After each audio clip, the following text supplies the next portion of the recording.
Daar sê goeiemôre broeders en susters. Ek het gedink ek is klaar met die vrouens. Ek het nou met die vroue naweek het ek 'n vroue kamp hanteer vir vroue konferensie daar aan die ander kant. Vryburg, Kroeman. En as ek 'n bietjie hulle ventel ruik, dit is nie ek nie, hoor. Ja. Maar dit was 'n voorreg geweest en baie dankie ook vir vanoggend. Nou die gebeure van vanoggend het nou 3 keer my boodskap verander. So ek gaan nou bly staan by die derde ene. Maar ek wil daarom net vir ons broeder hier sê, Div, jy het nou gesê, jy hoop om oor 'n jaar hier te staan net met 2 bene. Dit gaan gouer gebeur as dit. Ons vertrou die Here, dit gaan gouer gebeur as dit, hoor. Daar's net een voordeel by daai been, hy kan nie met die verkeerde voet uit die bed uit klim nie, né? Ja, jy weet, as 'n mens so iets luister en so iets sien, dan kan ons die Here, as ons broeder reg hier. Slaap, okay. Hy is rustig, ja. Goed, daar sê.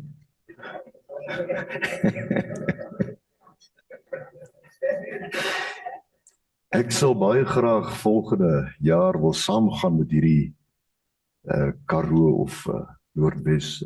Ek sal regtig, ja, ek was geïnspireer om saam te gaan. Nou broeder, weet jy wat? As ons nou kyk na luister na die getuienis wat ons broer hier gegee het en wat Andrew ons vertel het van al die uitreikings en al die uitdagings waarmee hulle te kamp het en dan ook Willie met sy bediening wat wonderlik is. Dan wil ek met die 2 woorde deel vanoggend in die lig daarvan. Dis die woorde geloof en vertroue wat nie dieselfde is nie. Ons lees in die woord in die eerste plek, het ek nou hier gekyk in Psalm hoofstuk 9, dat die opskrif is danksegging vir 'n groot verlossing. Wat Dawid met die Here praat en hy sê in vers 8, maar die Here sit vir ewig.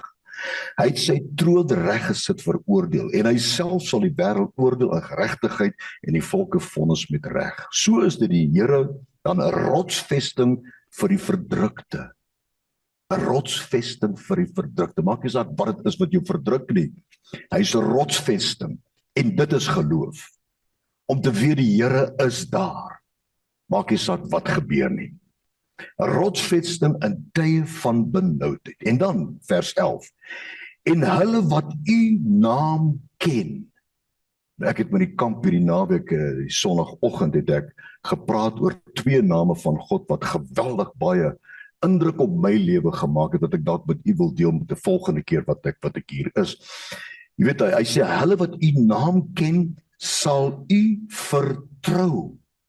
Batag is die Hebreëse woordjie wat beteken, dis iemand wat alreeds glo in God en wat God kan doen en wat hy beloof het, hy wil doen. Weet, dit is die fondasie van ons lewens vandag. Jy kan nie deur vuur gaan of jy kan nie deur verdrukking gaan of probleme gaan soos ons broeder hier, as jy nie alreeds in God glo as die wonderwerkende God nie. Dink 'n bietjie daaraan. Hierdie woordjie batag, vertrou, beteken jy is dapper omdat jy glo. Jy is dapper omdat jy vashou aan die Here. So die mees belangrikste in hierdie opset is, jy moet glo, God is waar. Nie so wat die duiwels glo en hulle sidder nie. Maar jy moet glo wie God is. Jy moet glo in sy naam, want hy sê hier, en hulle wat u naam ken, eintlik is dit 'n meervouds gebruik in die Hebreëse taal. Hulle wat u name ken. Nou, ek het al 'n hele paar keer met u gepraat oor die name van God, en ons hou vas aan een naam, wat vir ons baie beteken elke dag, Jahweh Jireh. Die Here wat voorsien, hè. Maar daar is soveel ander name wat ons eintlik nader aan die Here bring. Jy weet wat vir my voel dit soms as mense die naam van die Here gebruik, Jahweh Jireh, die Here sal voorsien, asof hulle so ver weg is van die Here. Verstaan jy wat ek probeer sê? Maar as jy dink aan die ander name van God, wat die Here homself openbaar wie hy vir jou is en wat hy vir jou beteken, nie net Jahweh Jireh nie, maar daardie goedertierenheid van God en die genade van God. Ek sal op 'n later stadium met u daaroor gesels. So, vertroue is gebaseer op dit wat jy glo.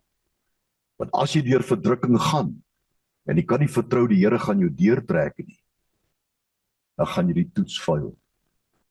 Dis waar, so broer, ek weet dit, die eerste ding wat Dawid gedoen het daar in Siklag, eerste ding wat hy gedoen het, toe hy sy eie soldate hom wou stenig toe hulle wou doodmaak. Nou goed, eerstens, hy was vreesbevange, hy het dit baie benoud gehad, sê die woord. En hoe lang daai benoudheid aangehou het, weet ek, maar die volgende wat baie belangrik is, in benoudheid, is sy vertroue in God. Hy het hom begin versterk in die Here. Hy het nog nie gebid nie. Hy het hom net begin versterk in die Here. Hy het homself herinner, wat het die Here vir hom gedoen toe hy 'n jong seun daar in die veld was. Hy het homself herinner, wat het die Here vir hom gedoen toe hy voor Goliat gestaan het. Jy weet, Goliat, sy staan voor Goliat, was nie geloof nie. Hy het nie eens gebid daaroor nie. Dit was vertroue, batag. Hy het geweet wie God is. Hy het geweet wat die Here doen as ons dapper is. Hy het geweet wat die Here kan doen as ons geloof uitwerk. Jy weet, so om te bid vir meer geloof is eintlik 'n verkeerde gebed. Want ons moet ons geloof bou in die Here. Dis soos 'n huis wat jy bou met die name van God. En dan, wanneer die verdrukking kom, wanneer jou eie mense wil doodmaak, omdat jy dalk die rede is daarvoor, kan jy jou versterk in die Here en sy name. Wie die Here werklik is, sy karakter wat hy openbaar aan jou persoonlik. En dan kom hy sê, u sal op u vertrou, batag, met ander woorde, hulle sal dapper vorentoe beweeg, omdat hulle weet wie u is, wat hulle ken u naam. Hulle weet wat ek kan doen. Hulle weet wat ek kan doen vir die manne en vroue, wat met hierdie geloof wat hulle het in u, uitwaag. Wat julle manne nog gaan uitwaag, jy weet daar in Malawi en Zimbabwe en waar julle was, en by die plekke by die skole waar jy is, jy weet, jy waag uit. Jy weet, en omdat jy dit doen, vertrou jy die Here en jy's dapper om dit te doen. Maak jy saak hoe siek jy is, jy weet, ek het hierdie kamp gehad hierdie naweek en ek was Saterdag so siek gewees dat ek gevoel het, nee wat, ek dink ek gaan vir Leon sê, ek kan nie aangaan nie, jy weet, ek kan nie eers amper praat nie, en hierdie ding is so die vroue my siek gemaak, jy weet, of die kamp vir die vrou my siek gemaak. En, maar ek het geweet, ek kan in vertroue kan ek voortgaan, die Here sal my deurtrek. Die Here sal my deur, omdat ek weet wie hy is, ek ken sy naam, Jahweh, Shammah, ek is daar by jou, Jahweh, Roi, ek sien jou, en ek is met jou. En dit beteken vir my, die gedeelte daarin, Jesaja 43, net voor ek so toe gaan, hy sê, omdat u die wat u soek, die wat u soek, is daar die woordjie darash, wat 'n kragtige woord, wat beteken, die wat die Here soek, om hom te volg. Dis wat dit beteken. Nie, ek soek die Here, nou het ek die Here gekry in my gebedslewe, nou wat gaan ek nou doen? Nou moet ek beweeg. Nou moet ek vorentoe gaan. Dis feitelik die hele betekenis van hierdie teks, my broeders. Bou jou geloof om te weet, met wie het jy te doen? Bou jou geloof om geloof in jouself te kan hê, om vertroue te openbaar, om te doen wat die Here sê jy moet doen. Dat ek mos gesê Jesaja, né? Daar Jesaja 43. Ek wil hom graag vir julle lees binne hierdie konteks. Hy sê, maar nou, so sê die Here, jou skepper, jou vormeerder, wees jy bevrees nie, want ek het jou verlos. Ek het jou by jou naam genoem, jy is myne. Dis geloof. Dis geloof. En as ons hierby kan stilstaan vir 'n uur of wat in ons lewens, of vir 'n paar oomblik om te weet, ek het te doen met die Skepper God wat gesê, jy is myne, dan kan ek met vertroue vorentoe beweeg. Dan gaan hy vorentoe, en hy praat van batag, hy sê, as jy, maar wat is meer belangrik as jy? Ek moet weet, die Here is verby, hy is met my, hy is my God. Hy sê, as jy deur die water gaan, is ek by jou. Die Here was met jou, jy het jou bene verloor, my broer, maar God was met jou, is dit nie waar? Jy het ervaar, jy het gevoel, jy het geweet. Maak jy saak wat jy voel. Paulus sê, ons was ter dood veroordeel. Paulus sê, ons het gewag dat hulle ons moet kom teregstel, maar ons het geglo die krag van sy opstanding. Dit het hulle vertroue gegee om deur te gaan. Hy sê, as jy deur water gaan, is ek by jou. En as hy praat hier van water, in die oorspronklike taal praat hy van 'n rivier wat in vloed is, 'n woeste rivier wat in vloed is. Jy het sien hoe so 'n rivier karre wegsleep. Ou kom daar met sy 4x4 Amarok en hy dink hy gaan deurkom, papi. As hy so in die middel kom, begin hy 4x4 se agterdeur so skuif, en dan begin sy idees, dan weet jy, dis verby, dis klaar. Jy weet, nou kom die Bybel en sê, as jy deur hierdie stormagtige rivier wat in vloed gaan, is ek by jou. Broeders, jy kan alleenlik probleme in jou lewe, wat dit ook al mag wees. Wat dit ook al mag wees, siekte toestande, of wat jy verloor, of finansies, of wat dit ook al mag wees, jy kan alleen met vertroue deurbeweeg. Die Here sê nie moet hierdie kant staan nie. Hy sê, as jy deur die rivier gaan, dit is wat vertroue is.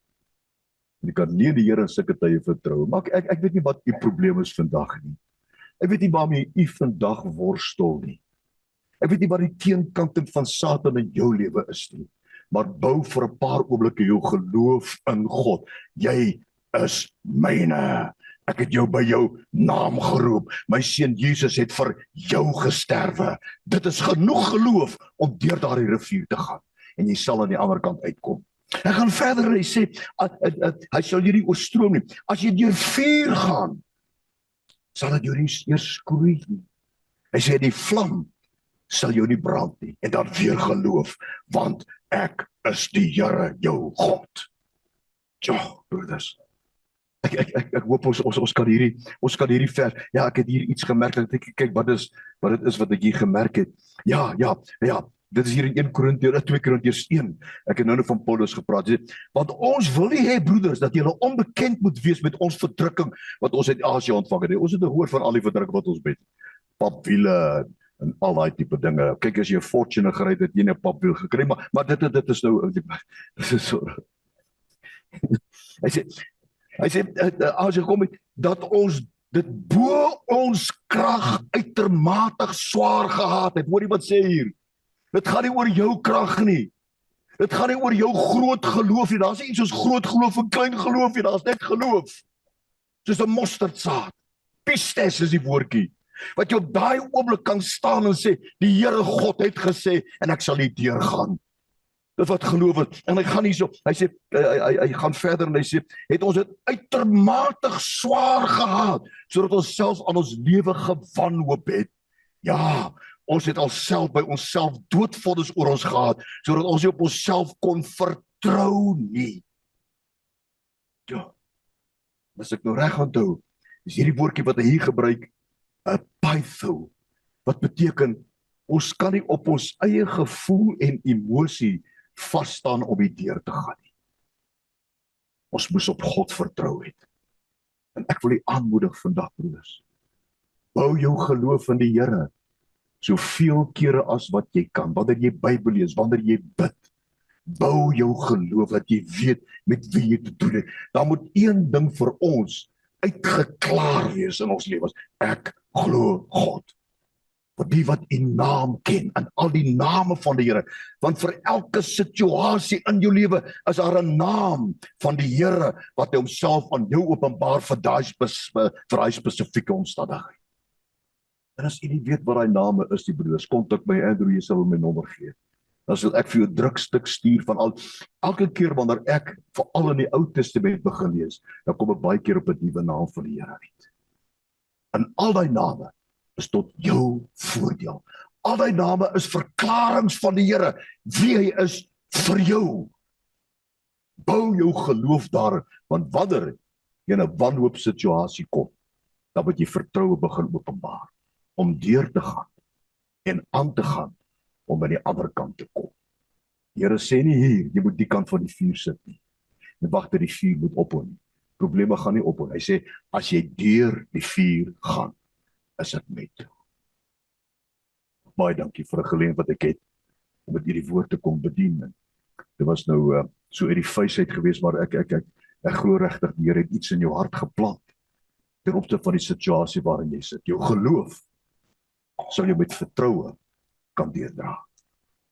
Met vertroue beteken, jy gaan nie terug in sak en as jy nie. Jy staan op en jy gaan aan En al word jy platgeslaan, sê Paulus, jy sal nie uitgeslaan word nie. Al sou iemand by jou verbykom, sê Paulus, ek slaan nie met die vuis in die lug nie, ek elimineer. Ek dink ek het te vertel wat daai teksie beteken, ek slaan nie met die vuis soos wat ek in die lug slaan nie. Dit gaan oor naalloopwedstryde in daai tyd. Nou, die naallopers was almal heeltemal kaal geweest, behalwe vir dalk leer onder die voete vir die dorings en so. Maar al wat hulle aangegaan het, was ysterplate aan albei arms hierdie kant, met penne daaraan. En soos wat hy hardloop, as iemand by hom wil verbykom, het hy die reg gehad om daai persoon te elimineer, om te slaan, sodat hy platval. Dit was 'n bloedige wedlope gewees daai tyd. Baie keer kom die wenner aan die ander kant uit bebloed. Moenie toelaat dat Satan by jou verbykom nie. Moenie slaan in die lug asof jy misslaan nie. Slaan raak en sê Satan, hier is jy. Vat so, is die regte woord Afrikaans sê. Vat so. En, want dit is vertroue, broeders. Om afgesien wat om jou gebeur, te weet wie is jou God, wie is jou pa. My pa is sterker as jou pa, bam. Ek slaan nie so iemand wat mislaan nie. En dan trek die Here saam met jou. Want die Here, hy kon nie anders as om Dawid te help nie. Dawid, as jy nou regtig gaan kyk na Dawid het nooit gebid daaroor nie. Hy het nie gebid, Here, sal ek hierdie ou wen nie. Nee, hy het geglo aan die God wat hom gered het in die veld. Hy het geglo in die God wat hom gehelp het om as jong seun die leeu se baard te gryp en hom plat te druk. Na grond te druk. En hy het gesê, daardie God is my, ek kom na jou in die naam van die God wat jy geminag het. Jy's 'n onbesnede Filistyn, jy hoort nie hierdie, en vandag sal die Here jou in my hande gee. Dis vertroue. Dis vertroue. Dis nie geloof wat hom deurgedruk het, dit was vertroue gewees. Want hy het geweet met wie hy te doen. Here, ek bid vanoggend vir hierdie groep manne, die dames hier saam met ons, vir almal wat kyk op die Zoom, dat ons vertroue kan bou in U. Dat ons geloof so sterk sal wees, o Here. Dat ons met vertroue deur enige toestand sal gaan, want U sal saam met ons deurgaan. Ek dank U daarvoor in Jesus naam. Amen. Dankie my broeders.